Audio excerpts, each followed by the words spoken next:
En Perspectiva presenta La Mesa TIC.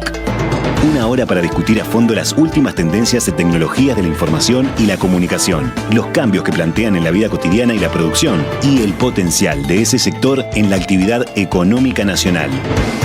La Mesa TIC es una presentación de INCO para su producto Atlassian Gira Software, con el auspicio de Bantotal, Quanam, Netgate, SIGFE, Elegí Bien, Elegí SIGFE y Quantic Group. Más de 40 años al frente de la tecnología. ¿Alguna vez se han preguntado cuánto tiempo pasan cada día sus hijos, nietos o sobrinos frente a una pantalla? ¿Saben qué efectos puede tener esta costumbre en su desarrollo y bienestar?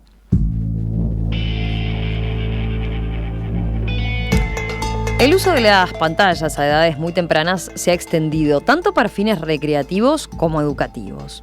Si bien los dispositivos audiovisuales tienen muchísimas ventajas, expertos en salud mental y desarrollo infantil vienen alertando por los efectos nocivos que pueden darse en los niños a partir de una exposición prolongada a las pantallas. Entre ellos mencionan, por ejemplo, una mayor irritabilidad, baja tolerancia a la frustración, ansiedad y la dependencia de la tecnología para calmarse o distraerse. Entonces, ¿debe limitarse o eventualmente prohibirse el uso de pantallas en los más jóvenes? Algunos países ya han y están considerando restricciones en algunos ámbitos, como por ejemplo las escuelas, lo que plantea un debate sobre cuál es el equilibrio adecuado al respecto. Bueno, vamos a conversar sobre este tema en nuestra edición de la Mesa TIC de noviembre. Para eso nos acompañan, voy con las presentaciones, Karina Bálsamo, que es ingeniera en computación, gerenta de educación y aprendizaje profundo del Plan Ceibal, quien estuvo con nosotros hace poco en otra Mesa TIC. Karina, bienvenida nuevamente. ¿Cómo estás? ¿Todo bien? Muchas gracias, buen día, muy bien. También está Matías Dodel, que es licenciado en Psicología, doctor en Sociología, profesor asociado del Departamento de Ciencias Sociales de la Universidad Católica del Uruguay, quien coordina el grupo de investigación sobre Internet de las Personas y el capítulo uruguayo del World Internet Project. Coordina además la encuesta Kids Online. Matías, bienvenido, ¿todo bien? Muchas gracias, todo bien. Natalia Trenchi, que es médica psiquiatra de niños y adolescentes, psicoterapeuta cognitivo-conductual, fue profesora en la Facultad de Medicina y en la Universidad Católica, tiene, ustedes saben, varios libros para padres y educadores, también ha estado con nosotros en varias oportunidades en el programa. Natalia, bienvenida. Muchas gracias. Un gusto tenerte por acá. Y también nos acompaña Ana Fischer, que es licenciada y profesora en comunicación social, creadora de Crianza Cibersegura y del eBooks 26 ideas de juego antipantallas. Ana, también bienvenida, un gusto. Mucho gusto. A ver, vamos a arrancar. Primero, veamos los efectos, capaz, ¿no? ¿Cuáles son los principales efectos nocivos que han observado en los niños y adolescentes que usan pantallas en exceso? ¿Por dónde dirían están los primeros puntos? Romina, que subrayes el en exceso, ¿no? Porque hay una amplia gama de uso y abuso de las pantallas como de todo, ¿no? Y a mí me gusta pensar siempre los efectos ordenando de esta manera, diciendo los efectos por la naturaleza del fenómeno, ¿no? Uh-huh. Esto pantalla a ojos y otro por el contenido y otro por lo que el uso de pantallas impide. Ahí te adelantaste tal cual es una pregunta que iba a hacer, porque ¿cuál es, cuál es el mayor impacto? Claro. ¿Hay uno concreto? Porque ahí estás mencionando en varios frentes, ¿no? Exacto. Digamos, el uso de la pantalla, lo que se ve en la pantalla. Exacto. A ver, empecemos. Por ejemplo, te hago esta pregunta, Natalia, como psicóloga. Psiquiatra, perdón. ¿Qué cambios produce la pantalla en el comportamiento de los niños?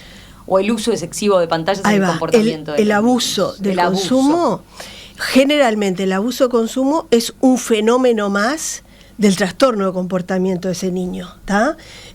No cualquier niño se queda enchufado 800 horas en las pantallas, sino que es un niño que ya tiene algunas características muy diversas. Puede ser desde que no tenga habilidades sociales, no tenga amigos y se meta en las pantallas como una cueva. Puede ser que sea un impulsivo que necesita, viste, esos chiquilines que necesitan todo el tiempo estímulos y respuestas y todo eso, y no encuentra esa intensidad en otras actividades. Entonces, generalmente el abuso de las pantallas es un fenómeno más de todo un escenario, ¿no? No cualquiera, te digo... Es interesante ese punto, porque hay varios padres que deben estar escuchando y dicen, ¿cómo no cualquiera entonces? Porque uno tiende a pensar que es una cosa que está hoy en la demanda de los niños, sobre digamos, todo, o claro, que todos los padres lidiamos con ese tema. Lo que pasa es que empecemos por reconocer que las pantallas son lo más seductor y atractivo que pueda haber. Es muy fácil que cualquiera de nosotros quede atrapado haciendo cosas o investigando lo que sea.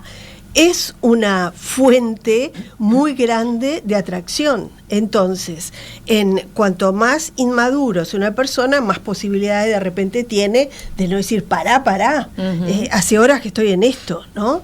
Entonces, eso es algo inherente al atractivo bueno y malo que tienen las pantallas. Pero después, los chiquilines se divierten con las pantallas, entonces mucho rato lo usan como un juego más. Otros lo usan para leer, otros lo usan para investigar, una cantidad lo usan para socializar. Entonces el tiempo lo llenan con cosas muy variadas que si lo mirás de afuera no te das cuenta de lo que están haciendo, y capaz que están haciendo cosas buenas. Igual, si eso les ocupa 10 horas por día, no es bueno, como tampoco sería bueno que leyeran Shakespeare 10 horas por día. Me encantó eso, que en general yo tengo una postura muy parecida y como más matizada de eso, y a veces están como esto de son adictos, son tanto el tiempo, y en realidad yo ahí tengo una opinión que capaz que no es muy popular o bueno, estemos de acuerdo, es que, bueno, primero que nada, el veneno siempre está en la dosis y no en la sustancia. Entonces, obviamente, estar 10 horas haciendo cualquier cosa es negativo. Es más, hay algunos estudios que van a diarios hacia atrás y con cualquier nueva tecnología estaban estos discursos que van a ser adictos a las novelas, van a ser adictos a la escritura. Sí, yo decía que era que Sócrates decía que con la escritura. Apareció esto, claro, no es que no hayan problemas, pero primero que la dosis, el veneno está en la dosis y no tanto en la sustancia, pero después, es lo que decía Natalia, hablar de pantallas creo que es un problema conceptual. Las pantallas están dentro de todo. Es como decir, hay chicos que son obesos, vamos a terminar con la comida. No, habría que ir a una metáfora capaz que más de dieta. Obviamente hacer algo 10 horas por día, sea lo que sea, jugar al fútbol, también va a tener consecuencias negativas en la salud mental o bienestar de los niños, que eso debería ser lo más relevante, ¿tá? Entonces quizás habría que hablar más de dietas y de qué tipos de comidas o qué tipos de cosas que se hacen en la tecnología pueden generar cuestiones nocivas. Ahora está de moda, por ejemplo, el tema de echarle la culpa a la tecnología de las apuestas en línea. El problema son las apuestas en línea y una falta de regulación o de control de qué pueden acceder los chicos. ¿Tá? Otra cosa es importante, más allá de todo eso, y en esa idea de que Internet tiene, cuando hay estudios sobre los efectos de Internet, se llama media effects o lo que fuera, tanto las cosas buenas como las malas, y esto parece contraintuitivo, pero los estudios más sofisticados, estudios longitudinales, estudios que intentan ser o cosas experimentales o medir un poco mejor, encuentran que los efectos de Internet, tanto los positivos como los negativos, son pequeños, si es que lo hay. Hay otras cosas mucho más importantes como la familia, que el chico se sienta bien. O sea, Sonia Livingston, que estábamos mencionando, que es una de las que estudia esto, si el niño come bien, tiene amigos, le va bien en el colegio, es tan importante que esté algunas horas en la pantalla, si está 25, 10, es complicado. Pero entonces estos estudios que controlan por la edad, el género, la situación socioeconómica, el contexto familiar, encuentran que en realidad los efectos son bastante chicos y obviamente no es lo mismo un niño de 5 años o de 4 que uno de 17. Y cuando se dice menores se mete todos en la misma bolsa y ese también es otro problema a la hora de hacer un abordaje basado en evidencia. Y hay que subrayar en cuanto a edades, Matías, que sí hay una franja etaria de riesgo, que es la primera infancia. Primera infancia. ¿Tá? Primera infancia, los investigadores recomiendan que no se use ninguna pantalla en los 2 primeros años. Ahí tengo una cuestión sobre eso. Esa recomendación, que es de la Asociación norteamericana Sí, de psiquiatría de niños y adolescentes. Sí. Academia, perdón, la academia. De la pediatría, ¿no? Está desactualizada. Hoy en día uno entra a la página, ya recomiendan más planes familiares, Exacto. recomiendan hacer algo. Incluso eso. Te iba a decir que post pandemia se agregó, salvo que sea para relacionarse con abuelos, cosas que quedaron en otros lugares, y siempre en contacto con adultos, ¿tá? Que es algo que la academia todo el tiempo también subraya, no lo deja solo, como no lo deja solo en la placita. Entonces, de todas maneras, los neuropediatras son todavía más insistentes en esto, de que las primeras etapas, 0 pantallas. Quiero hacerle antes de darle a Ana la palabra, una pregunta a ustedes dos, desde la psicología y psiquiatría. Estamos hablando de una tecnología que hace, en términos, digamos, de la humanidad, hace relativamente poco, ¿no? Que se extendió y que su uso es tan masivo. El celular, hablemos que de los últimos entre 15 y 10 años, ¿no? Sí. ¿Cómo ven el grado de estudio sobre este tema en general? Ustedes para estar ayornados y profundizar en este tema, ¿encuentran que tienen los elementos suficientes? Digo, porque nos estamos enfrentando a algo relativamente nuevo, como campo de estudio. Se está estudiando efectivamente, si volvemos a lo de los efectos, ¿no? A lo que pueden ser los comportamientos que producen, el desarrollo emocional y la incidencia que puede tener en el niño en cuanto al desarrollo emocional. ¿Ven que digamos, va a la par o hay alguien que lo esté siguiendo realmente? Yo te diría que hay más notas de prensa que investigaciones académicas, ¿no? Que uno cuando quiere ir a buscar realmente investigación dura sobre esto, te cuesta. Y te cuesta encontrar conclusiones de las que te prendas y digas, no, mira, esto está probado. No es fácil. No son cosas, estudiar el desarrollo humano no es algo fácil porque es muy difícil separar factores.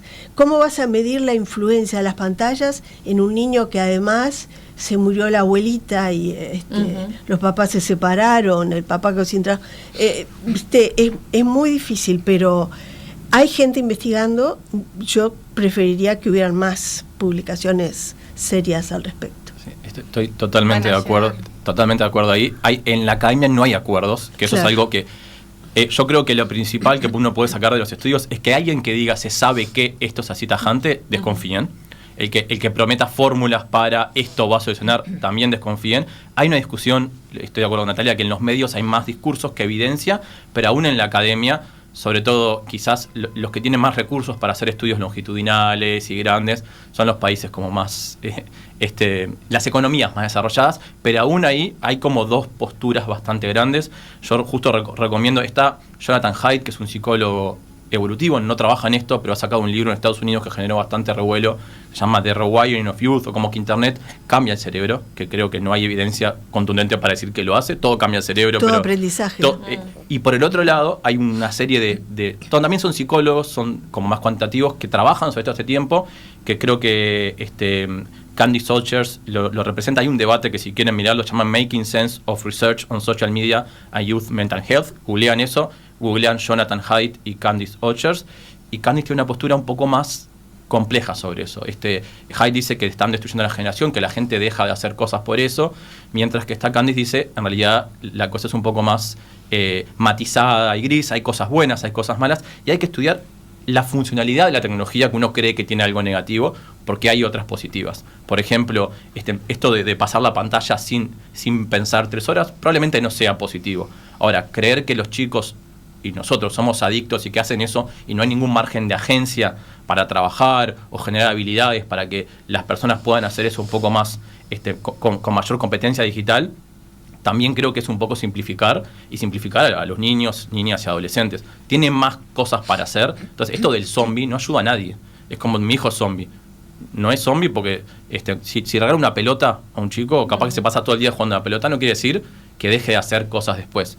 Lo mismo con Internet, y es como dice Natalia, hay que entender por qué están ahí y qué le ven de positivo, y hasta quizás estar con ellos, jugar con ellos, aprender, y después de ahí decidir qué es lo mejor, quizás para cada niño y para cada familia. Que es complejo eso. Yo voy a agregar con respecto a los efectos negativos de las pantallas que tendríamos que diferenciar a qué estamos llamando pantallas. Bien. Yo postulo como el podio de las pantallas de desregulación tienen que ver con los videojuegos por un lado y por el otro lado con las redes sociales. El uso de redes sociales y de videojuegos en la infancia son factores de desregulación. Cuando yo empecé con este tema de crianza cibersegura y de las pantallas, lo que a mí me pasaba es que yo quería enseñar ciberseguridad y cómo poner contraseñas seguras y cómo poner filtros parentales y cómo acompañar a las familias recomendando buenos programas de calidad y demás. Y lo que yo me encontré es que lo que me escribían es, mi hijo no quiere jugar con otra cosa que no sea con el celular, no sé cómo sacarle la tablet, está irritable. Profesionales que escriben, no miran a los ojos, no responden al nombre, tienen problemas propioceptivos, dejan de jugar, niños de 5 años que dejan de jugar, y el retraso en la adquisición del lenguaje o el escaso lenguaje. Yo cuando empecé a recibir estos mensajes, que eran entre 200 y 300 por día, no eran uno. Dije, ¿qué tiene que ver esto con las contraseñas seguras? Y ahí fue que también me pasó lo mismo de decir, bueno, hay que ir a los papers y a las investigaciones a ver qué están diciendo con respecto a los efectos negativos en el desarrollo.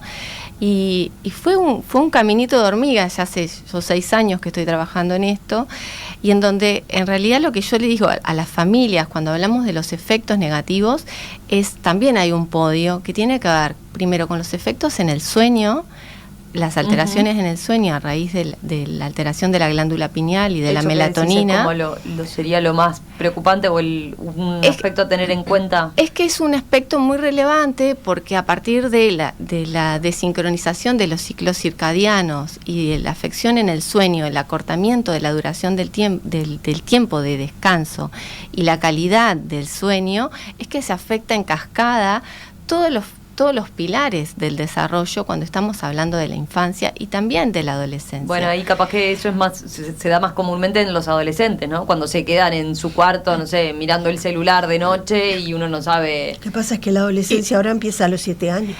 Bueno. Y después tenemos, además del sueño, el otro gran podio, si tengo que hablar de podios, es con respecto a los vínculos. Todo esto que al estar haciendo con la pantalla estoy desplazando de mi vida cotidiana. Esto que están diciendo, si un niño está 10 horas, evidentemente van a pasar cosas que van a afectar a su neurodesarrollo.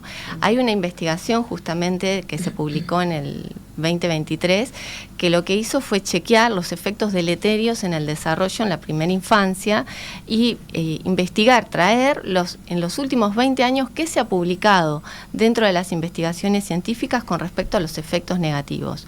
Y ellos también señalan como los principales es, por un lado, el retraso en la adquisición del lenguaje y por el otro lado, problemas de la sociabilización de ese niño porque afecta su capacidad, sus habilidades en cuanto a el trato con esos otros y después en su entorno más amplio, ¿no? Entonces ahí creo que para ir clarificando y poniéndonos de acuerdo en ciertos efectos importantes. Yo ahí me pongo, capaz que del otro lado ahí es donde puede haber discusión. Yo creo que no hay evidencia suficiente para decir que todo chico que usa pantallas va a tener este tipo de dificultades. Que hayan casos, como decía Natalia, capaz que chicos tienen un contexto que uno no sabe. Cuando uno hace investigación hay que separar causa de correlación.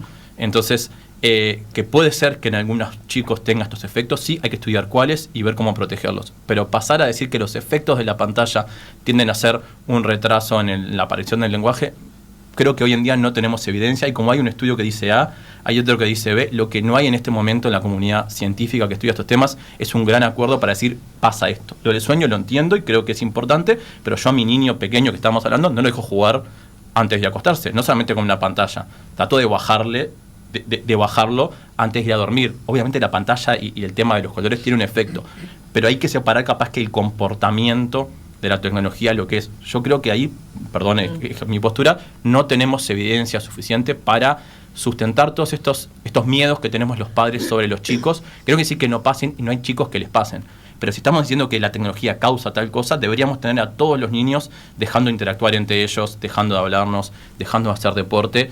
Y yo creo que es difícil poder sostenerlo con evidencia de que eso está pasando hoy en día. La Asociación Española de Pediatría hace poquitos meses acaba de emitir un comunicado en donde justamente presenta para los pediatras una guía de cómo manejarse con respecto a las pantallas y las familias que van a consultar.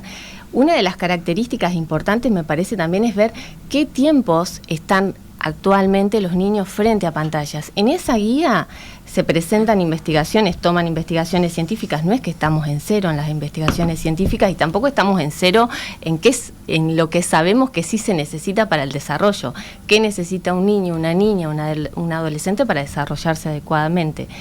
Esta guía pediátrica que lanzó la Asociación Española de Pediatría lo que dice justamente al revés. Están pidiendo que por favor se aumente la edad de hasta 3 años 0 pantallas y hasta los 6 años que se use de una forma esporádica o de una forma que sea necesaria o imprescindible para esa familia, que no se usen pantallas en la primera infancia. El gobierno de Francia en enero de este año pidió a un colectivo de investigadores y de profesionales que hiciera un informe sobre los efectos negativos de las pantallas y justamente otro punto que está interesante es decir, bueno, ¿qué tiempos están? Niños menores de 1 año, 50 minutos de pantalla diario. De 1 año a 2 años estamos hablando de 1 hora y media. A partir de los 3 años se ve que la Academia Americana de Pediatría había hecho un esfuerzo por decir menos de 2 años, 0 pantallas, se duplica a 3 horas de pantalla diaria. Sí. Ya te doy la palabra. Cuando el niño logra estar más horas despierto, alrededor de los 5, 6, 7 años, esas 2 horas que gana en vigilia, la ganan las pantallas. Entonces estamos hablando de niños de 5, 6, 7 años que están alrededor de 4 o 5 horas diaria de pantalla. Y eso es un montón para el neurodesarrollo. Mi punto es que no es tan fácil llegar a esa evidencia. Como la Asociación Pediatría Española dice una cosa, hay otros que dicen otra. La Academia de Pediatría norteamericana cambió su regulación y fue más hacia un plan familiar. Es muy difícil medir tiempo de pantalla. Yo trabajo particularmente sobre eso. Cuando uno le pregunta a alguien cuánto tiempo está en la pantalla, es muy complejo medir. Hay estudios que van para ambos lados. Ese es el punto. La evidencia científica no es contundente. No quiere decir que no hayan peligros, sino que no tenemos un grado de acuerdo académico que te permita decir esto causa esto. Y medir tiempos de pantallas es bastante complejo. Hay algunos estudios que muestran que es más el tiempo percibido de pantalla que afecta a la salud mental que lo que efectivamente uno hace. Hay estudios de diarios de pantalla, hay estudios con las propias registros de los celulares y no hay un acuerdo tan claro. Mi punto es que una asociación diga esto no quiere decir que hayan otros estudios o que el país regule. Durante muchos años regulamos drogas, prohibiendo y haciendo todo, y hoy en día hay una cuestión de reducción de daños. Por lo menos no caigamos en ir hacia atrás, y el mínimo creo que punto a hablar es reducción de daños, porque también, a diferencia de las drogas, hay cosas muy positivas en las pantallas, y como decía Natalia, los niños viven ahí. El vínculo que tienen a veces lo tienen a través de eso, y es como una visión, me parece, desde el adulto, de esto es totalmente negativo, o dejan de hablar, cuando muchas veces quizás hacen cosas que son positivas para ellas, y cuando les preguntamos, que otra de las cosas de Kids Online es el estudio les preguntamos a los chicos qué hacen en internet, qué les pasa, qué no. Uno puede decir, mira, te pueden mentir. Bueno, si nos mienten hay cosas que nos dicen que son bastante fuertes y las dicen igual, pero ven cosas positivas, saben que hay riesgos e intentan regular el uso de internet. Natalia, a ver, ¿cómo se ven las consultas? En ciencia no hay verdades sino evidencias, ¿no? Por eso es que la ciencia es algo vivo que va cambiando. Uh-huh. Y creo que todas estas regulaciones se apoyan en algunas evidencias y después cada asociación le da alguna forma influidos por otras cosas. ¿Cuál es la evidencia? La evidencia que nos ha traído la investigación en neurociencias es que la configuración de la mente, es decir, el cerebro nace muy inmaduro y se va madurando en función del desarrollo, el tiempo, y de las experiencias que va recibiendo, ¿verdad? Ese doble juego. Esa maduración, esa configuración de la mente, que son las apps que se le va cargando al cerebro, la capacidad de tolerar frustraciones, las ideas, lo que piensa de sí mismo, lo que piensa los demás, lo que aprende de cómo se trata a la gente. Todo eso solo se consigue en el contacto ser humano a ser humano, mente a mente, ¿tá? Y no hay nada que pueda sustituir el contacto humano, mente a mente, y los primeros años, si queremos seguir criando gente con buena humanidad, necesitamos que ese contacto mente a mente se cuide, se preserve, se valore y no se vea interferido. Una mamá dando de mamar y mirando el celular en lugar de mirarle la cara a su bebé es la imagen del infierno, ¿viste? Y eso pasa todo el tiempo.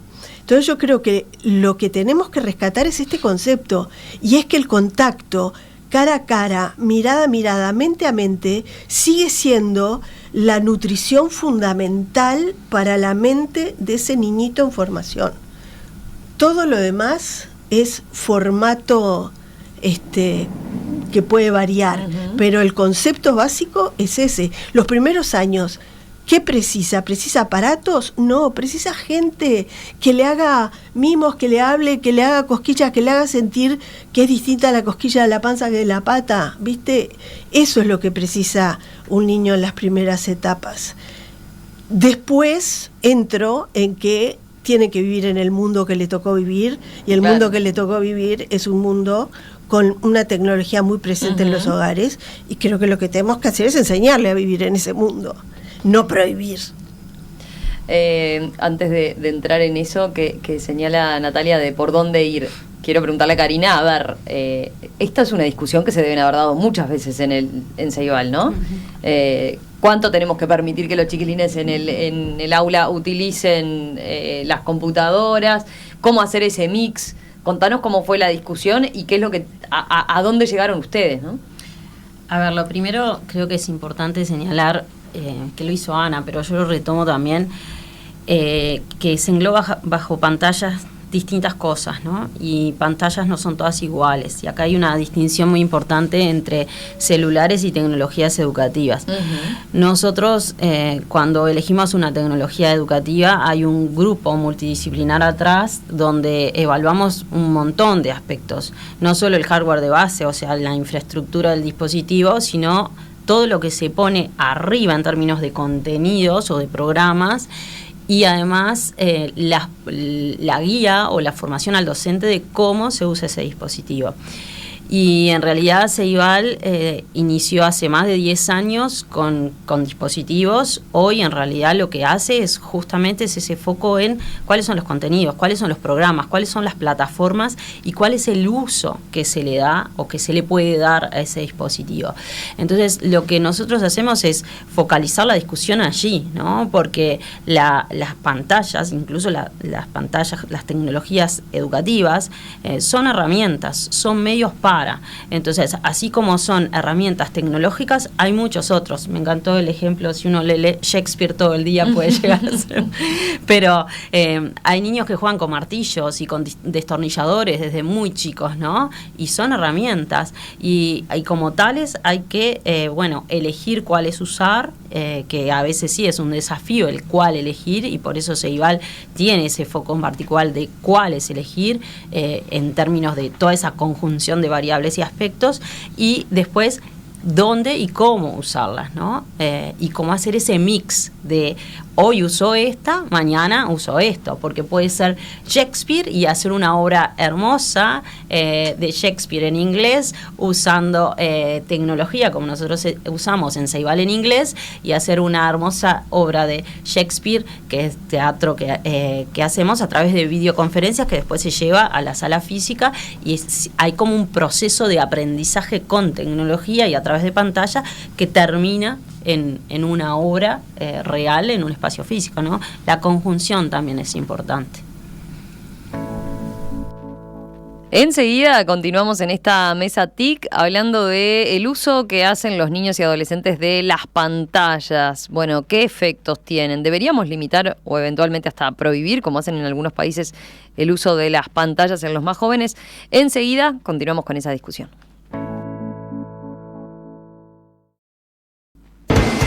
La mesa TIC es una presentación de INCO para su producto Atlassian Gira Software, con el auspicio de Bantotal, Quanam, Netgate, Sigfe, Elegí Bien, Elegí Sigfe y Quantic Group.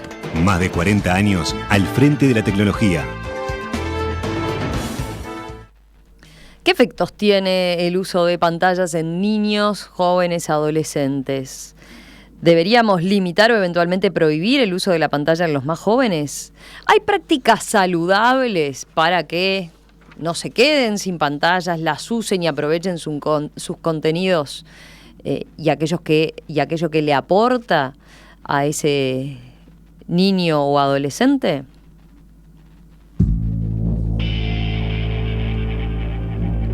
De eso estamos conversando esta mañana en la mesa TIC. Estamos con Natalia Trenchi, que es médica psiquiatra de niños y adolescentes, psicoterapeuta cognitivo-conductual. Matías Dodel, licenciado en Psicología, doctor en Sociología, profesor asociado del Departamento de Ciencias Sociales de la Universidad Católica, que coordina el Grupo de Investigación sobre Internet de las Personas. Karina Bálsamo, ingeniera en Computación, gerenta de Educación y Aprendizaje Profundo del CEIBAL. Y Ana Fischer, licenciada y profesora en Comunicación Social, creadora de Crianza Cibersegura y del ebook 26 ideas de juego antipantalla. Les decía en la pausa que tengo muchísimos mensajes. A ver, voy a tratar de tomar algunos porque son buenos disparadores de cosas que tenemos que conversar. Por ejemplo, Macarena dice: en carne propia he visto la falta de interés en actividades al aire libre y en cuestiones y actividades físicas de mi hijo. Le ofrecemos salir a andar en bicicleta, patear al arco que tiene en el fondo, juntarse con amigos, cosas que antes le gustaban hacer y no lo hace. Después, hay quien también plantea: a mí me pasa que mi hijo es muy tímido y le costaba relacionarse con ciertos niños. Y desde que juega a la Play, al Play, se conecta con niños que antes no podía. Hoy por hoy invita 2 veces por semana amigos con la condición de que jueguen primero afuera y después puedan jugar un rato al Play. A ver, comentarios sobre esto.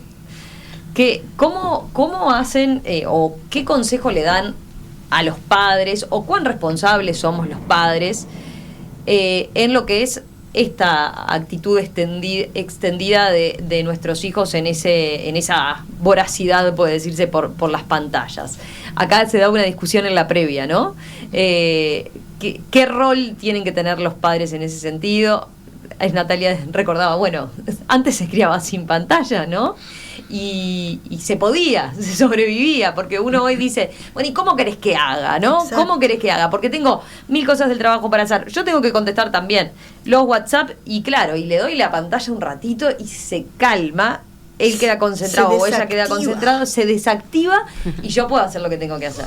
Cuando además tuvimos el antecedente de pandemia, que un montón de padres teníamos que trabajar en esas condiciones, utilizando incluso mucho las pantallas, y necesitábamos que ese niño estuviera ese momento de calma y que no molestara. A ver, ¿cómo hacer? Acá tenemos una manifestación enfrente. Es eso. No es una manifestación de los niños por el uso restrictivo de la pantalla. No. En primer lugar, yo diría que la discusión la tenemos que ampliar y no solamente simplemente adjudicar toda la responsabilidad a los cuidadores, a la mamá, al papá o a quien esté haciendo de figura de apego de ese niño o de esa niña. En la década del 50 podríamos haber estado en una mesa parecida, pero hablando sobre los efectos del cigarrillo.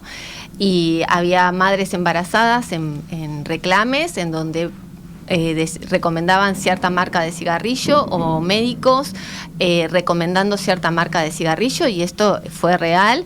Y también el cirujano general de los Estados Unidos en aquella época advertía sobre los efectos negativos, y en esa época no había la suficiente evidencia para poder decir, bueno, esto es causal una cosa con la otra, y prohibir el cigarrillo para las mujeres embarazadas, por ejemplo. Yo creo que estamos en una época actual muy corta en años, porque podemos una fecha, en el 2015 fue como el boom de todo este tema tecnológico y la masividad y la cantidad de horas, ha sido exponencial la forma en que ha avanzado el tema de la tecnología. Y como bien decía Matías, no hay un consenso y podemos llegar a encontrar ante una argumentación una contraargumentación. Tiene que primar el sentido de la precaución y prevención, porque si algo no podemos certificar que sea seguro, tampoco podemos... Ay, perdón, ahí me salta... Si no podemos gobernar y hacer política sobre la vida de niños, niñas y adolescentes en base a intuiciones o miedos que tenemos los adultos. Yo creo que la comparación con el cigarrillo es un poco compleja. Esta mesa seguro la tuvimos en relación a la televisión, a la radio y al cine, y los mismos argumentos. Hay un artículo de Amy Orvens que se llama El ciclo de Sísifo de los pánicos morales sobre tecnología, que lo que hace ella es recolecta este tipo de programas y recortes de prensa y de diario, y estábamos hablando de exactamente lo mismo hace 50 años. Decíamos, esto es nuevo y nunca pasó en la historia de la humanidad. No estoy diciendo que no haya cosas nuevas y que sí haya funcionalidades o features de las cosas que sean complicadas. Ahora, la comparación con el cigarrillo, perdón, pero me parece que es un poquito compleja a la hora de pensar. En todo caso, hay una discusión sobre adicción comportamental. No, yo creo que la parte más como de sustancia es un poco complejo.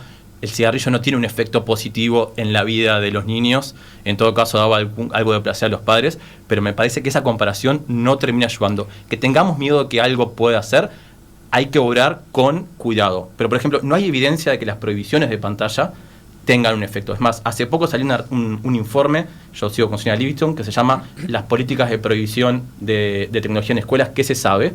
Sonia Livingston, Miriam Rajali y Bevan Clinton, que ven qué investigaciones hay. Primero, que hay muy pocas. Segundo, que el concepto de prohibición es un poco engañoso. Hay restricción. Un maestro en la clase, yo pongo este ejemplo, nunca en la vida va a dejar que sus estudiantes estén cambiando figuritas todo el tiempo.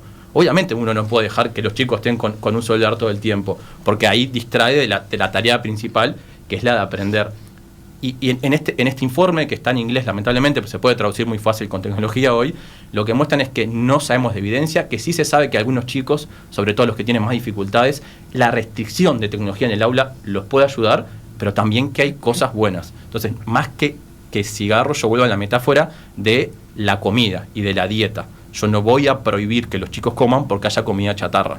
Es como las políticas que hoy hay sobre la comida. Hay algunas comidas que no están en los centros educativos y regulamos eso. Hay como algunos carteles que advierten y avisan. Ahora, de nuevo, prohibir, ir a esa metáfora como de más esa de adicción y droga, es complicado. Y hasta con las drogas hablamos de reducción de daño, y no otra cosa. Yo ahí, perdón que me pongo un poco así, pero me parece que es importante. Y preguntar a los chicos qué hacen. Hablar con los niños. Voy con mensajes, por ejemplo, Karina, mira Los padres luchan a diario para reducir el uso de pantallas y en la escuela le dan una tablet a los 6 años. ¿Será necesario? Los maestros no dan pautas a los niños ni a los padres de cuánto y cómo y cuán conveniente es el uso, dice este mensaje. ¿Qué le dirías a Gabriela, por ejemplo? Bueno, yo lo primero creo que no generalizar, ¿no? Es lo primero donde me paro. Y creo que hay un montón, muchísimos ejemplos, ahora les puedo contar alguno, donde los docentes hacen un excelente uso de las tecnologías y que complementan los aprendizajes más tradicionales.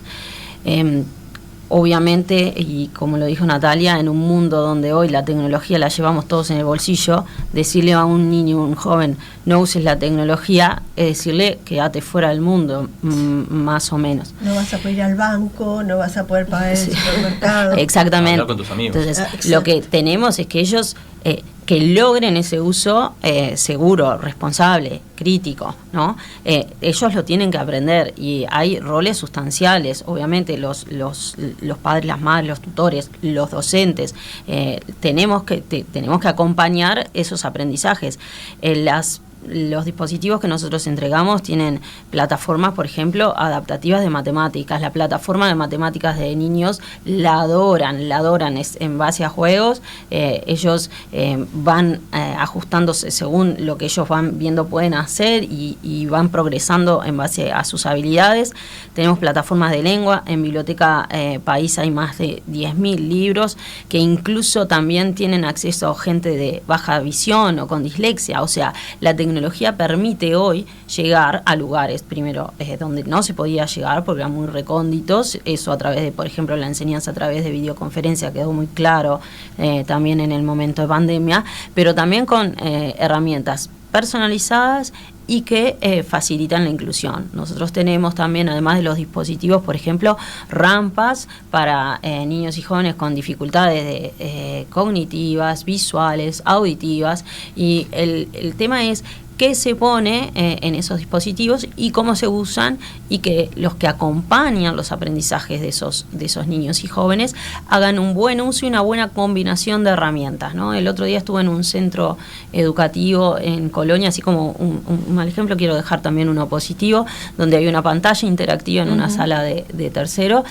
Cada uno estaban trabajando en grupos, cada grupo se levantó, conectó su dispositivo, el de Ceibal, lo que conectaban, y contaban sobre un proyecto que habían trabajado, ¿no? Algunos habían elegido, por ejemplo, la historia del Puente Negro, cerca de Villa La Paz, y cómo hoy estaba en malas condiciones y cómo poder hacer para preservar el lugar. Y contaban con tecnología, con un medio audiovisual, y mostraban fotos, mostraban datos históricos, y trabajaban la comunicación verbal y oral. Otro grupo hizo exactamente lo mismo, se paró a hablar con la pantalla interactiva, con la presentación, y ¿qué sacó? Sacó placas programables, Microbit, que nosotros les entregamos, que son unas pequeñas placas. Y con la pantalla contaron el proyecto, el proceso de aprendizaje, usaron sus habilidades comunicativas, pero además reforzaron en tecnología con placas Microbit. Y un tercer grupo habló también de su proyecto y su proceso armando una huerta. Y en realidad cada uno estaba haciendo uso de tecnología, sobre todo para trabajar la comunicación, las habilidades de presentación, en edades muy tempranas y en la temática de mayor interés. Entonces, acá es, bueno, el aprender a acompañar y a usar las herramientas de la mejor forma para que las combinen de la mejor manera en un mismo mundo que los obliga. No tienen chance, los obliga. Sí, también está bueno los padres meternos, como decían hoy, ¿no? Lo de la placita. Estoy pensando, el otro día me pasó, yo en casa lucho contra el Minecraft. Y sin embargo venía en las Olimpiadas de robótica y aparece dentro del Ceibal el campeonato de Minecraft, ¿no? Entonces dije, bueno, a ver, le voy a prestar atención. No es de los peores. No es de los peores, y capaz que un uso adecuado está bien. Pero quiero volver a un punto que aparecía en alguno de los mensajes, ¿no? Natalia, vos, ¿cómo lo manejás con los padres? A ver, cuando el niño tiene efectivamente ese uso problemático, también tenemos a los padres que seguramente acuden a veces a las consultas agotados mentalmente, porque entre otras cosas en casa implica la lucha permanente, ¿no? El negociar, el vivir diciendo no, ya está, cortá, andá a jugar, lo que decía este padre, ¿no? Andá, salí, pateá la pelota.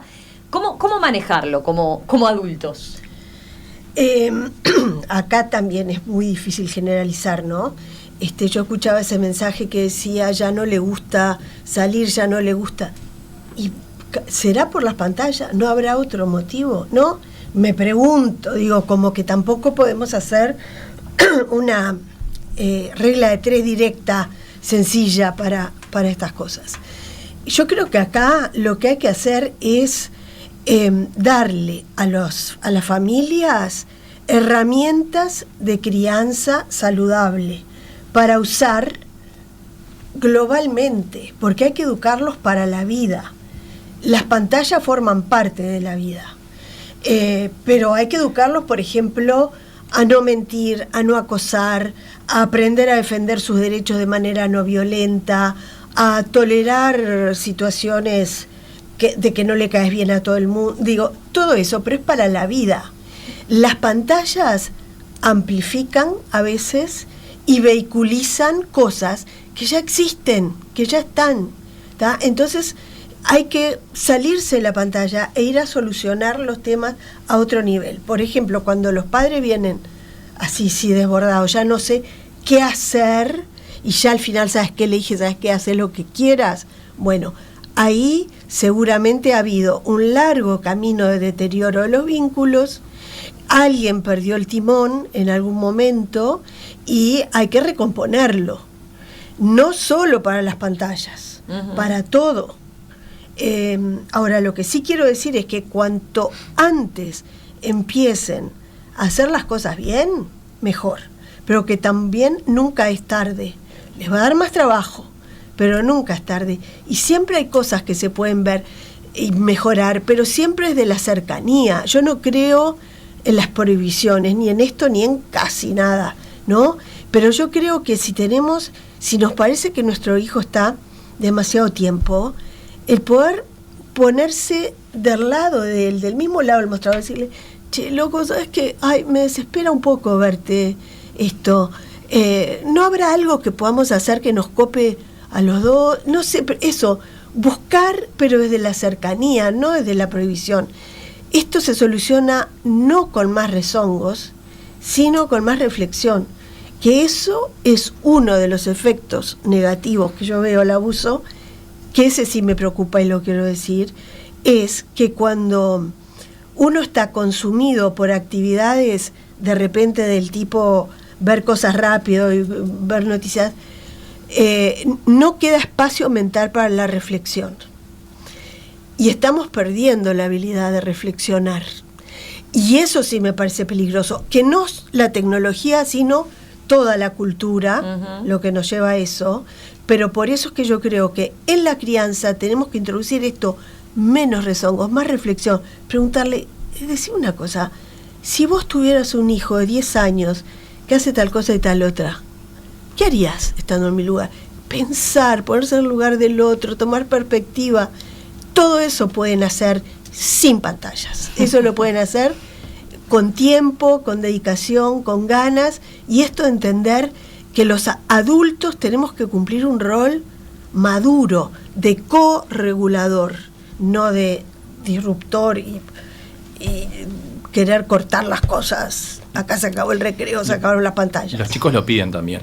Absolutamente. Cuando en el estudio le preguntamos a los chicos qué hacen y qué no, hicimos focus group, dicen, los padres tienen un papel, sobre todo porque la gente entiende estas habilidades digitales como apretar un botón. No, es saber qué decir, qué no decir, qué pasa cuando hay algo malo. Y los chicos dicen, cuando pasa algo en internet, necesito que mis padres me ayuden. Es como el ejemplo de la plaza. Si vos vas a una plaza, dejás a tu hijo de 8 años solo, entre muchos chicos de 8 años, se van a empezar a pelear, se van a empezar cosas. Entonces, la supervisión adulta tiene que estar. En esto se llama la mediación de internet adulta. Y es importante. Los chicos lo dicen, y hay un término que para mí es el más peligroso de todos en este nuevo lenguaje, que es el de nativo digital.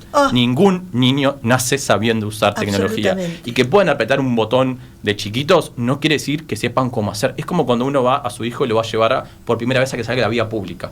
Porque las cosas buenas están al lado de las cosas peligrosas. En la calle uno no tira a su hijo ahí y le dice, andate a la escuela en ómnibus.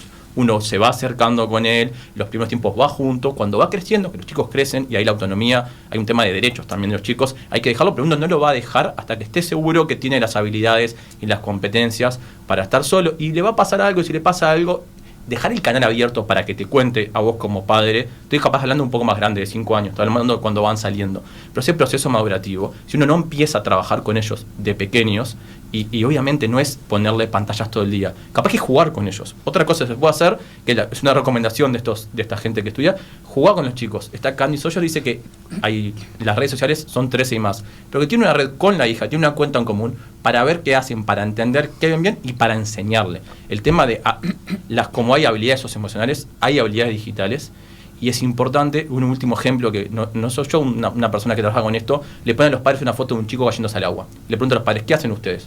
Y todo el mundo dice, lo saco para que no se ahoguen. Pues la pregunta que viene es, ¿enseñarle a nadar no sería como el segundo paso? Entonces ahí es verdad que los padres no tenemos formación en esto, pasa más rápido que todo, hay evidencia contradictoria y hay mucha persona que, abro comillas muy grandes, que son expertos, que dice que mata neuronas literalmente, y yo Ese caso que acá en Uruguay jardines y colegios usan a esta. Es una chilena que tiene un Muppet de una neurona, le tira azúcar y dice que mata neuronas y que hay evidencia de que pasa eso. Y como padre uno se asusta y es razonable estar asustado. Lo que estaría bueno, y eso que tenemos una falla en la academia y capaz que en el sistema educativo, es dar herramientas para poder abordar esto, no desde el pánico, sino desde evidencia, sí sabiendo que puede haber mayores riesgos, sobre todo para algún tipo de chico que hay que entender.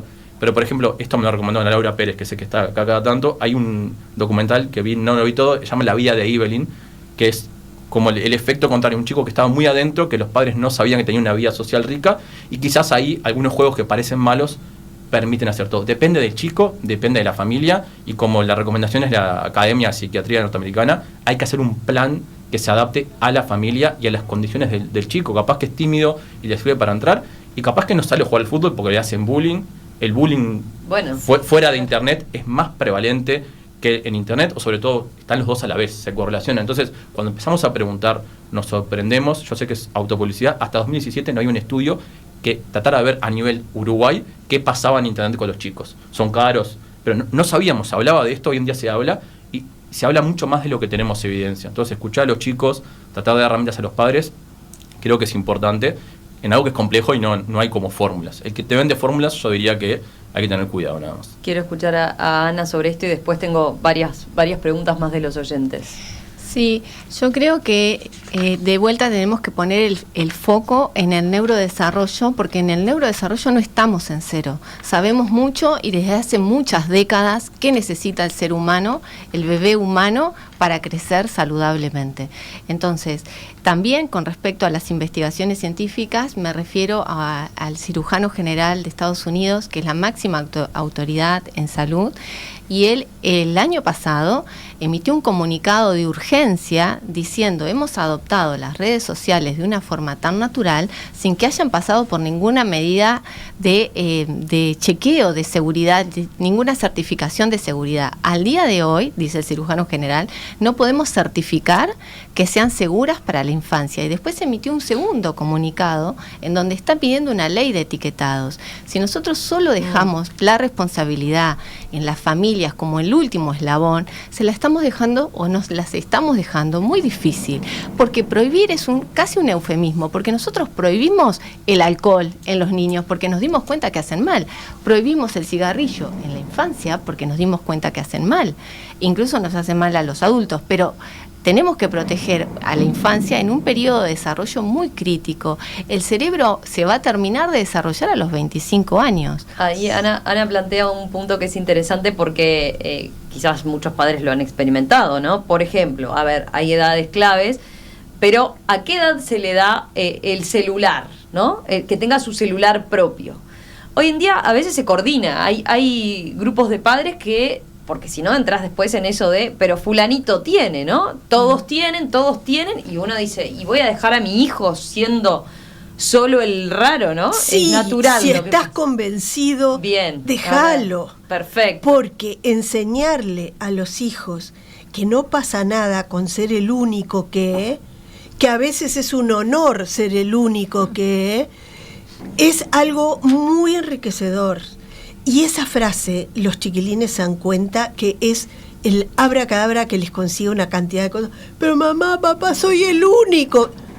Por favor, yo siempre me acuerdo. Pero cuando hablas muchas veces con los demás padres también creen lo mismo. Lo que pasa es que se dieron y ahí es como una cadena de quién empieza, ¿no? Claro. Entonces, ser el único, si uno está convencido, tiene que seguir convencido, porque enseñarle a los chiquilines que uno se rige por principios, es algo que yo quisiera rescatar en la vida de hoy, ¿sabes? Entonces me parece que es re importante. Ahora, eso no quiere decir el no mirar alrededor y no ayornarse, ¿no? En lo que pasa. ¿Sabes una cosa? Cuando te preguntan a qué edad, yo estoy tentada a decir a la edad que lo necesiten, no Exacto. sé, ¿no? Exacto. No hay una edad, me parece, y también tengan presente que cuando dan un celular no dan un teléfono, ¿no? Dan una máquina de fotos, una ventana al mundo, y no es una metáfora, sino sin control parental. Obviamente Exacto. Es un peligro. Al respecto quiero agregar algo que me parece positivo sumar a la mesa, que es que cuando hablamos de celulares o smartphone, no hay una única tecnología disponible para entregar a los niños y a los adolescentes. Exacto. Están existiendo ya en el mercado, y en Uruguay se pueden conseguir teléfonos en donde no se pueden acceder a redes sociales, en donde están más limitados, y es si vas en el ómnibus solo hasta la escuela, saber dónde estás, que me mandes un mensaje, que me puedas llamar por teléfono, y no necesariamente dar un mundo de posibilidad con un smartphone. Entonces, también entender que cuando hablamos de porque tecnología... a veces empieza así, ¿no? Bueno, es para que cualquier cosa me llame, o para saber dónde está y Ahí poder no localizar. necesitas un smartphone. Exacto, y ahí se necesita otro tipo de tecnología que ya está disponible, tal vez no está tan... no es tan masivo y tan conocido. No es popular, justamente por eso. Exacto, pero también existe. con la misma, pero esto es más oculto, con la misma tecnología, si uno tiene ciertas competencias digitales que no están en toda la población, uno puede poner a una app de control parental que tanto Google como Apple, que son los sistemas operativos más conocidos y más difundidos, lo tienen. Es difícil de instalar. Yo lo probé a hacer y requiere una serie de pasos, pero ahí uno puede tener diálogos con los chicos. A mí mi nena anoche me dice, tengo una tablet que no la usa mucho, lo usa muy poco, me dice, me quiero instalar TikTok. Le digo, esta es la prueba, esa es la prueba de que no estás todavía con la edad suficiente para poder manejarla por ti solo. Y capaz que en vez de un celular, uno le puede dar algún dispositivo para que haga las cosas del colegio, porque a veces los colegios lo piden, para que juegue algún juego, y explicarle por qué a ciertas edades hay cosas que no son pertinentes, y cuando vaya creciendo van a ir apareciendo, pero es en un diálogo, y no es diciendo es horrible, sino es a esta edad pasa esto. Yo nunca, con todo esto que digo, no se me ocurre que un niño de 0 o 2 años le ponga a jugar, le ponga a jugar en la tecnología. Hay edades madurativas. Pero hay que decirlo claramente a la población. Claro. La población tiene que saberlo, porque lo que estamos teniendo son niños en CAIF, en CAPI, en donde los padres le regalan celulares. Bueno, eso es un problema. Y es un gran problema. Pero necesitamos más sería un problema, por ejemplo, de que los padres le hubiesen puesto, cuando ya el chico, una televisión en el cuarto a todos los chicos. También era un problema. Es un tema de regulación de la tecnología. Es nueva.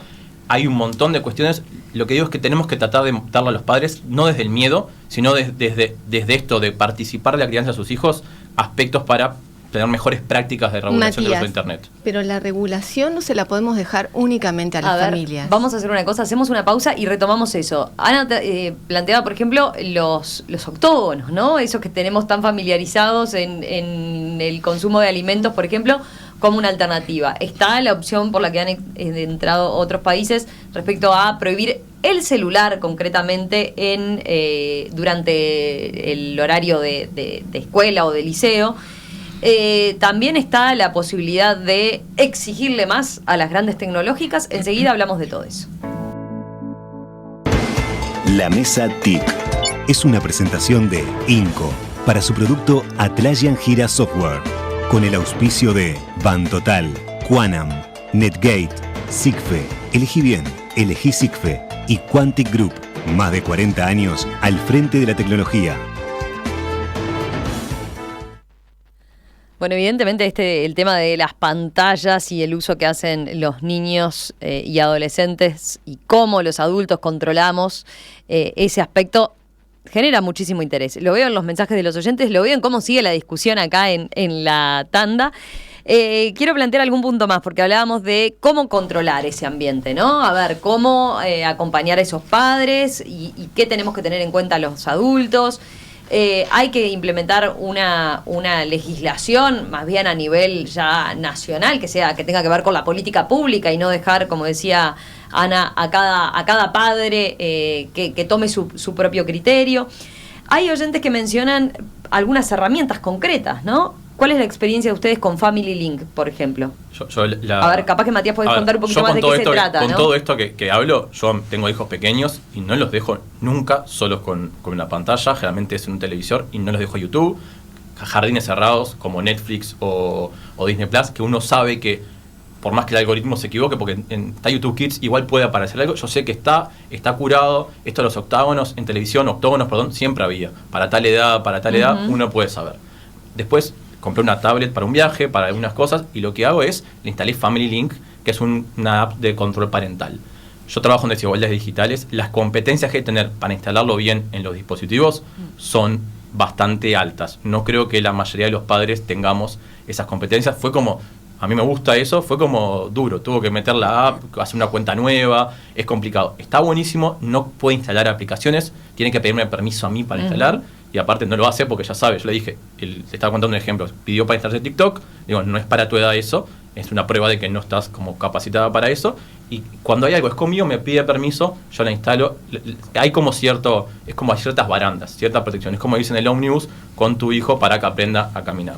Está buenísimo. ¿Es sencillo de hacer? No. Yo creo que en la población uruguaya no, o sea, tendríamos que enseñar a usarlo, es complicado, quizás sí debería haber algún tipo de aplicación que sea más sencilla de usar, pero ojo que también, estamos hablando de niños chicos, cuando los chiquilines tienen 16, 17, controlarles todo lo que hacen, limitarles el uso de apps y redes, yo creo que puede generar hasta a veces más daño de lo que no. Es medidas de mediación de uso de Internet adecuadas para el nivel madurativo, desarrollo y edad y un proceso de acompañar. ¿Son difíciles estas apps? Sí. Quizás tengamos que generar alguna forma de clases para padres. Bueno, pensaba en eso, ¿no? Desde lo que puede ser algo más masivo como la política pública o campañas respecto a educarnos en este tema. No sé, desde el Ceibal, Karina, si querés incorporar algo de lo que hacen al respecto o por dónde ven que podrían venir esos mensajes, ¿no? Hay que exigirle más a las grandes tecnológicas sobre los cuidados que tienen que tener para el tipo de público que lo usa. Sí, yo apuesto a la capacidad de autoprotección que uno sea que nosotros seamos capaces de ir implantando en la cabeza de los chiquilines, ¿no? Y eso no se consigue con prohibiciones, sino con enseñarles a usar las cosas y tener todo un ámbito de comunicación abierto, libre. El tema de la pornografía, por ejemplo, que existió desde siempre probablemente. Ahora, viste, hay una investigación de la Facultad de Psicología, la edad promedio está bajando, la edad en la que los chiquilines uruguayos están tomando contacto, llegó a los 12 años y más de la mitad de ellos la pornografía les llega sin que ellos la busquen, ¿tá? Entonces, ¿cuál es la posibilidad con un niño de 12 años? Ya, no me gusta usar la palabra control, prefiero supervisión, ¿no? Ya la supervisión no es estar todo el tiempo al lado mirando. Vos le tenés que a esa altura ya haber incorporado la capacidad de decir, esto está mal, mirá. No es para mí. Claro, esto no es para mí, mirá lo que me llegó, y que se pueda hablar, y que eso no signifique que el chiquilín termine castigado, sin celular, sin no sé qué, ¿no? Porque eso es una porquería. Yo te dije, no, mirá, ¿por dónde vendrá? Vamos a investigar. Eso es educar. Pensar la educación sexual, capaz que antes de esa edad. ¿Qué te parece? Claro, porque de repente estamos pidiendo controles para esto, pero no estamos logrando que se dé educación sexual en la escuela, ¿no? Entonces es como mucho más global. Yo creo que hay que enseñar a ser bueno en la vida y dentro de eso la tecnología, pero es mucho más global. Capaz, respondiendo a tu pregunta, sí, Romina, desde Ceibal nosotros en todos los programas que establecemos siempre hay como una base de fundamentos del uso de la tecnología, ¿no? Y le damos formación a los docentes y formación a los estudiantes. Pero también tenemos grandes programas ya con alcance muy importante, cuasi universal en primaria, por ejemplo, pensamiento computacional e inteligencia artificial, donde nosotros no solo le enseñamos a los niños, bueno, cómo es la algoritmia, lo que le estamos enseñando es cómo procesan las máquinas, ¿no? Cómo es el lenguaje también de máquina, cómo procesan los problemas y cómo también protegerse y resguardarse, por ejemplo, de la inteligencia artificial. Después tenemos otro gran programa que es el programa de Ciudadanía y Bienestar Digital, donde ahí sí específicamente apuntamos a que los niños y los jóvenes aprendan de un uso responsable, seguro y crítico de la tecnología en todo sentido. Y de nuevo, apelamos mucho a la formación docente y que sea el docente junto con el niño y con los jóvenes que puedan entender la ciudadanía desde ese lugar, ¿no? Desde el bienestar ya sea físico, pero digital también, ¿no? Y en eso nos basamos, en la formación, y es una formación continua, ¿no? Porque también una cosa es cierto es que la tecnología evoluciona muy rápido, entonces lo que sabíamos hace, no sé, 5 años de contraseñas, seguridad, hoy ya cambió, entonces hay que ir formando continuamente y mantenerse actualizado. También tienen guías para padres, que eso está bueno. Ceibal con UNICEF, que es creo pantallas seguras, creo está Lorena Stefanet, y después, por ejemplo, hay prácticas que los adultos nos horrorizamos, como el sexting, que no sabemos mucho, pero Kids Online permite ver algo, pero una guía de sexting seguro, que creo que con faro digital. Los chicos lo van a hacer, de nuevo, reducción de daños. Entonces sí, Ceibal tiene algunos recursos. Quizás el error que tenemos, como creo los que trabajamos en esto, es que nos cuesta que esa información les llegue a los padres, o porque no saben que está. Ahí es googlear Ceibal o UNICEF, pantallas seguras, sexting seguro. Hay recursos que están en internet libres, sea la biblioteca digital, que tenemos todos acceso, que es otra información que no tenemos. El informe, ahora veo que te lleva algo del informe de Kids Online, que también cuenta qué hacen los chicos. Está la encuesta bienvenida, que los maestros pueden ver qué usan los niños comparados con otros. O sea, hay recursos. Es verdad que a diferencia de un chico que va a una escuela, que es población un poco captiva, que le podemos enseñar y poner eso que decir como las apps, ciudadanía digital, la alfabetización de medios, a los padres no tenemos un lugar donde como padres ir a buscar información de calidad y distinguir entre recursos de calidad y otros que no son. Yo creo que hay un problema grande en eso. Hay mucho recurso de este tipo de cosas que no son buenos, pero tampoco tenemos un lugar donde nosotros poner un documento. Yo me estoy poniendo nosotros como política pública, como uruguayo, que podemos hacer algo para que no hay un lugar, un repositorio de información para que los padres sepan que ahí tengo que entrar para acceder a eso. Y eso sí es un problema, pero es un problema de la política pública en general, con tecnología, con salud alimentaria, educación sexual, drogas, todo eso. Es difícil que todos los padres sepamos que hay que ir acá y podamos informarnos con algo que sea de calidad. Y no se le da la jerarquía que tiene. Y vemos campañas, yo siempre pongo el ejemplo de la campaña contra el dengue, pobre dengue, ¿no? Que ha sido tan masiva. Y está bueno, porque no es un problema. Pero yo quisiera también ver campañas para el uso saludable de la tecnología, para la resolución no violenta de conflictos. Eso es salud mental. No abrir clínicas para cuando ya la cosa está muy salada, ¿no? Sino promover esto, que es promover salud comunitaria, aprender a vivir todos los días. Porque eso que vos decís va tan rápido, y eso también es algo que los adultos tenemos que modelar con los chiquilines, ¿no? Si, y ahora esto, mirá, vamos a ver, vamos a leer juntos, vamos a investigar, honestamente, y los gurises se prenden cuando uno lo hace honestamente. Quería contarles que recientemente nosotros lanzamos un sitio a toda la ciudadanía con un curso ya disponible para todos los ciudadanos sobre inteligencia artificial, y sí, tenemos guía de padres que vamos a también colgar en ese sitio, como que estamos tratando de centralizar también allí información relevante desde nuestra óptica como institución al ciudadano en general y en particular también a los padres, madres y tutores. El de inteligencia artificial ya está disponible, es un curso básico, pero que justamente va en esa línea de formar de manera continua. Claro. Sí. El grupo de trabajo de ciudadanía digital, que no está Ceibal, pero es la GESIC, acá también hay otros actores, también va a ser una herramienta de autoevaluación, y hay como varios, desde el Estado se está trabajando esto. Quizás a veces no logramos, ahí sí logramos porque formo parte del grupo, llegarle a la gente, pero estos espacios creo que son importantes para poder difundir ese tipo de información.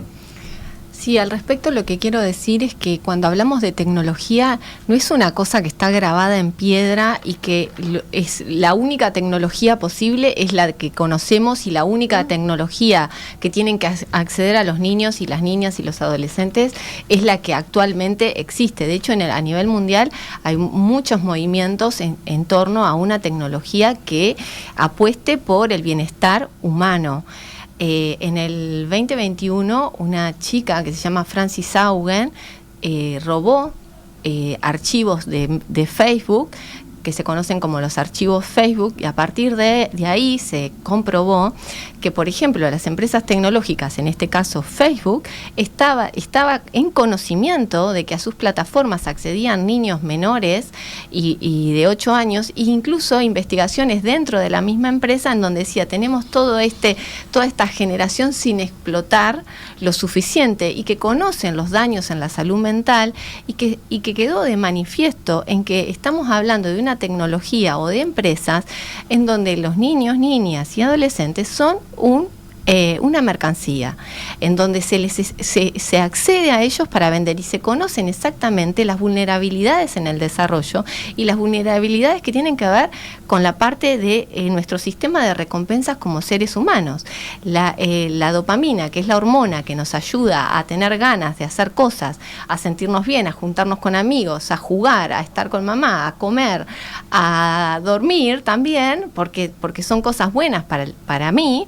Esa hormona se ve afectada por el circuito de recompensa por el cual trabaja el diseño que actualmente conocemos. Se puede acceder a otro tipo de tecnología que esté regulada para la infancia y que esté regulada para la adolescencia, que no esté que no dejemos solos a los niños y a los niños compitiendo uno a uno con grandes empresas tecnológicas que invierten millones y millones de dólares para que cada vez no solamente pasen más tiempo frente a las pantallas, sino que cada vez estén más comprometidos a nivel profundo con las pantallas. Entonces, acá para cerrar, algo que me parece importante comunicar es que las pantallas no solamente afectan en el momento que se están mirando y posteriormente al apagar los famosos berrinches, al apagar la pantalla, sino que están afectando a nivel endocrino y a niveles profundos al sistema nervioso.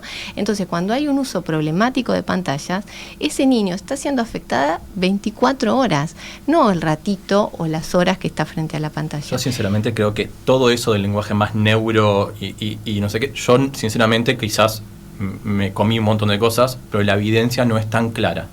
Que la gente, las plataformas crean que hacen esto para controlar a los chicos, estoy de acuerdo. Que efectivamente los controlen como marionetas, no estoy de acuerdo. Y el estudio de Facebook era bastante malo, donde Facebook decía que generaba adicción, era con 16 o 40 norteamericanas, y en base a eso Facebook decía que las redes sociales generaban adicción al mundo. El ejemplo del cigarro, yo no le pregunto a consumidores de cigarros si le hace bien o mal, porque no son personas razonables para lo que me digan, aunque me digan que no, el cigarro hace mal. En este caso el estudio no era de la calidad suficiente. Pero la ciencia ya comprobó que el cigarrillo hace mal en la infancia. El cigarro sí, pero no es un cigarro. ¿Verdad que sí? Pero lo que digo es que no hay, esa evidencia que vos decís que es tan clara, no es tan clara. No quiere decir que no suceda. Hoy en día no hay acuerdo en la comunidad científica de que Internet o las pantallas generan cambios en el sistema endocrino que modifican el cerebro más que lo que modifica jugar al fútbol o aprender. Eso no es tan claro. Y legislar y regular atrás de eso creo que es problemático, sobre todo para los chicos. Tendríamos que abrir un área de investigación en Uruguay para que se puedan acumular investigación de cuáles son los efectos negativos que están percibiendo las familias, para poder tener datos más precisos uruguayos. Sí. Y evidencia de calidad, no lo que creo. Por ejemplo, en las pruebas PISA, Uruguay quedó segundo en distracción en pruebas de matemática por uso de dispositivos móviles. A nivel mundial. Primero está Argentina, segundo está Uruguay, eso. Tercero está en Chile. Los chicos responden que sí. Ahí la pregunta a nivel mundial. Es correcta. La pregunta es, en Uruguay y en Argentina, ¿se entiende de la misma forma que en otros países? Hay temas de medición que está bueno cuando trabajan esto tener cuidado a la hora de sacar conclusiones de información que no es mala, pero quizás no tenga la calidad suficiente para poder asegurar causalidad. Bueno, podemos hacer otra mesa y seguimos con el tema porque evidentemente engancha y mucho. Karina Bálsamo, Matías Dodel, Ana Fischer, Natalia Trenchi, gracias a los 4, un placer y bueno, la retomamos en cualquier momento, ¿les parece? Y que la sigan en sus casas. También, buenísima la recomendación de Natalia ahí entonces para tomarlo y discutirlo, por ejemplo, no sé, en la cena de hoy, ¿no? Exacto.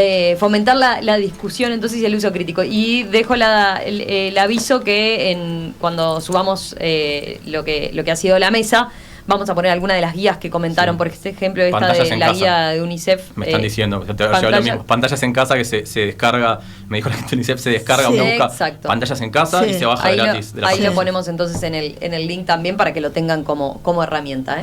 Gracias a los 4. Gracias.